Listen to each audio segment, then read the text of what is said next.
Hey guys. Yeah, so I'm playing a 21 point game here.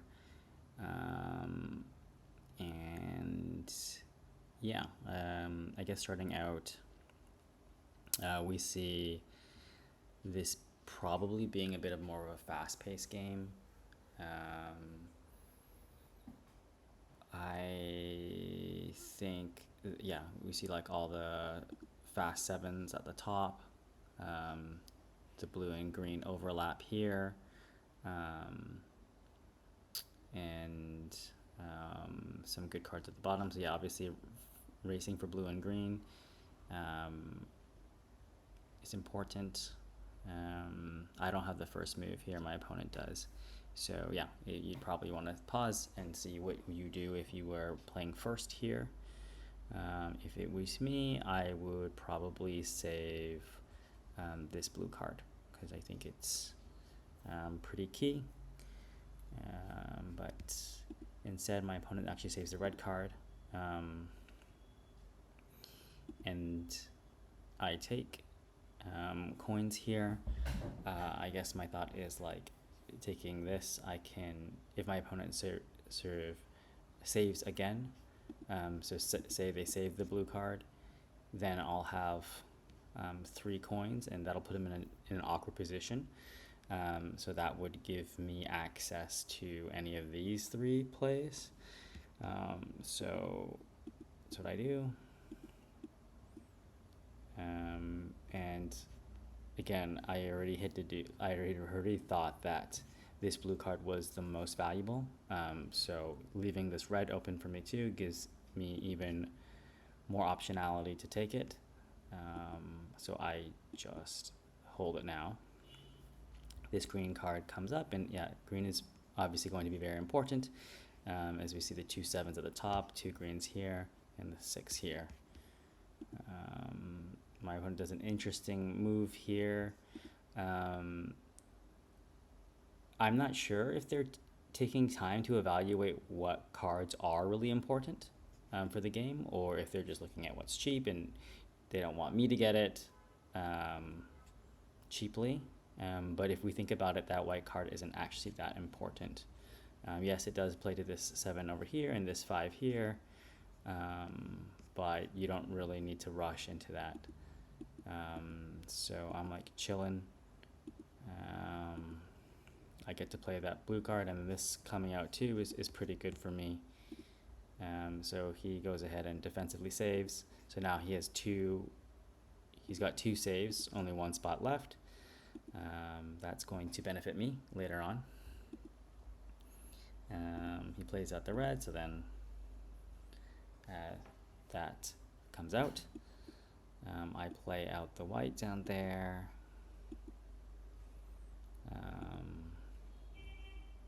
Yeah, again, he takes the white there. I'm not sure if he's just denying me from having that, but white's not that important here. So spending 4 coins there isn't that, you're spending a lot of resource. You're spending 4 coins in this spot to take a card that's not that useful. So now this one comes out. So now, yeah, it's, red, green, blue. That's the key strategy here to win. I mean, that was the strategy from the beginning. Now there's options for all. I'm seeing that both of them cost red, so I think that this red card, both of them cost double red, so I think that this securing the red card is the most important. And another green card with red comes out, so pretty happy that I did that. And now there's options. There's so much green here that it's, to me, securing green is more important than securing blue. So yeah, again, my opponent chooses to take the blue instead of the green. And again, I think that's potentially a misevaluation of what's important here. So at a few of the steps, I don't think they took the most important card. And you really want to evaluate that. There is the cost efficiency portion of it, and then there is sort of the value portion. And in a 21 point game especially, that value comes from racing towards the nobles. And then in our normal gameplay, it's racing towards the high point cards. So yeah, green is the valuable part. Maybe they thought that because there's 2 green that they're going to get it. Then another blue comes out here, so I go ahead and secure that. And so they didn't take the red.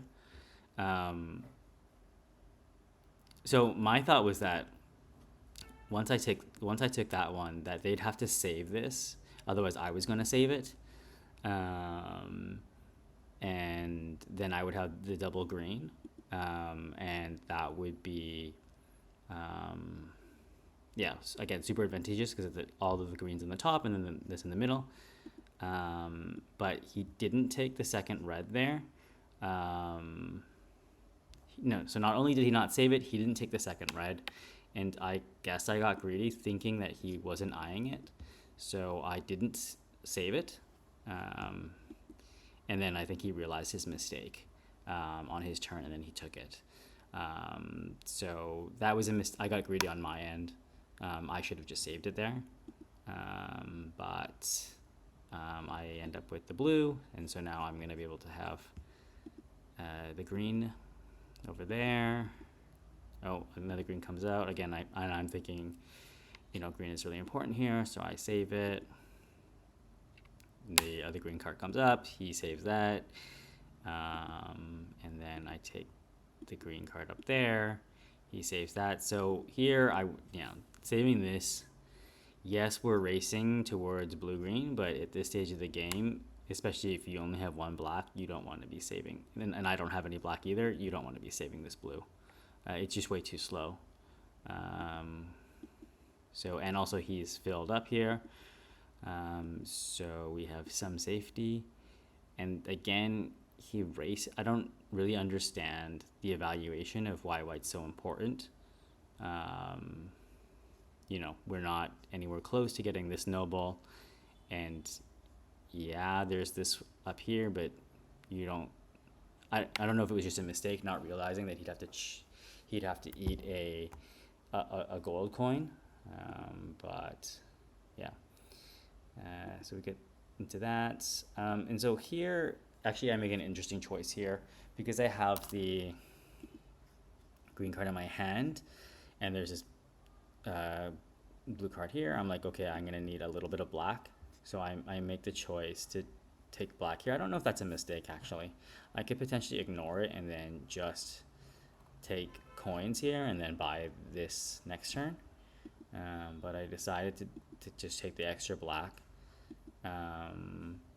And then my opponent takes coins, and then I take coins, hoping that I can get this, but my opponent uses their gold there. Again, I don't know if that's the best move. They have the other black one stuck in their hand, and they used a gold for that. And again, green is more important than blue here. But maybe it denies me. Maybe if they're lucky, then it denies me entirely of getting to the blue noble. Another green comes up, and I decide to take it. So now an interesting strategy arises at this point. When this green comes out, I have another green in my hand, and my opponent is kind of locked up. Now I'm thinking that instead of, generally in a 21-point game, you race for the nobles. But at this point, I think that there's enough firepower here for me to go all in on green.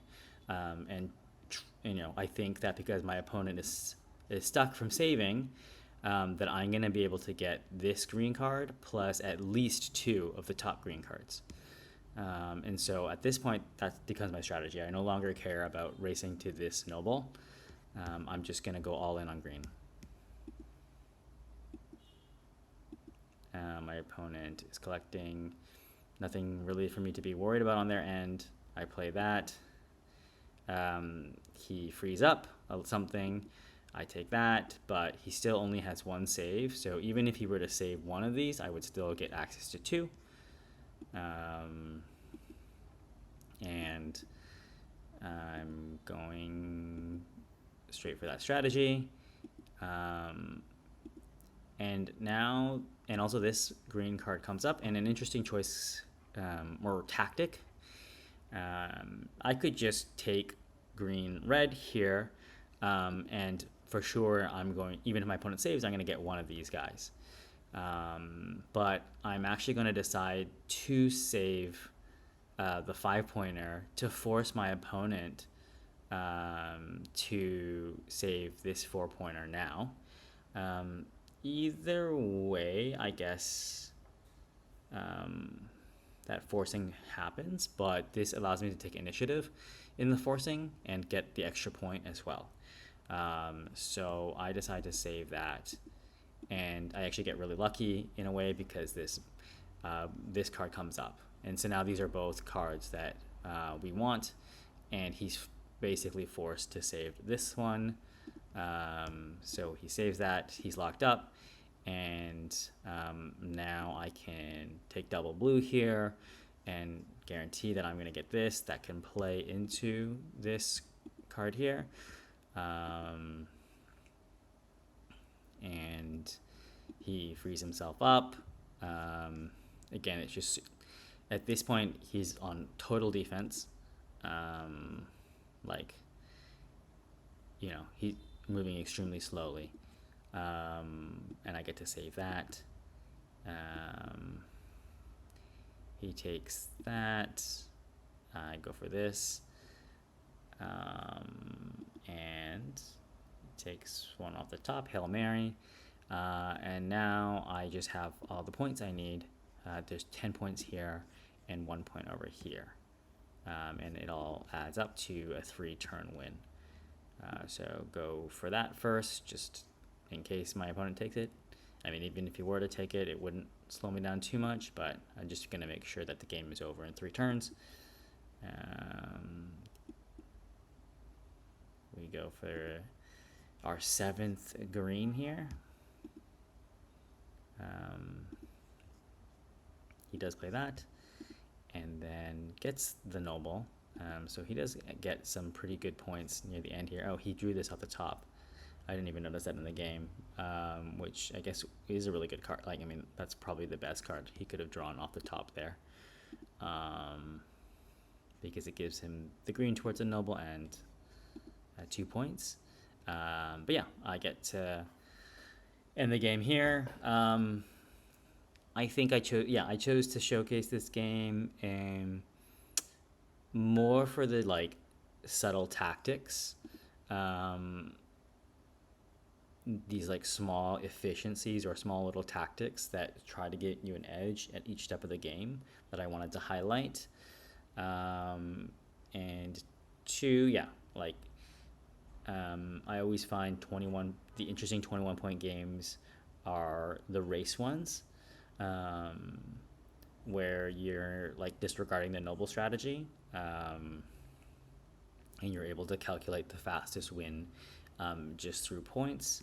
I kind of like this ending, like how this board looks at the end with the 7-3. It's just like such an interesting texture, I guess. So that's always a more interesting game for me. I still prefer 15-point games, but it seems like on Spendy, more of the higher rating players are choosing 21-point games. A long time ago, someone said that they prefer 21-point games because they don't have to think as much. I guess there's some truth to that. It's just it's like a slightly slower version, but in a way, 21 points requires, well, I don't know if it requires more calculation. It requires a different pace of calculation. I think it's great to have both options, 21 and 15, because especially if you are really trying to improve your ability in this game, it means that you have to be able to shift gears in calculation. Like, there's a different pace, and being able to switch between those two um, gives you, I guess, it builds your ability in the game. Um, but yeah, I still personally favor 15-point games just because it feels a little more, it feels like you're more on edge. And maybe there's more luck involved in that. Yeah, I guess it feels that you need a little bit more refined calculation. You can't, yeah, a single slack move, like the more slack moves, you have less, because it's less turns, the more imperfect moves you make, the more that costs you. So a 21-point game is more forgiving, but then you have to calculate in a bit of a different way. Yeah. I haven't been playing too much. I've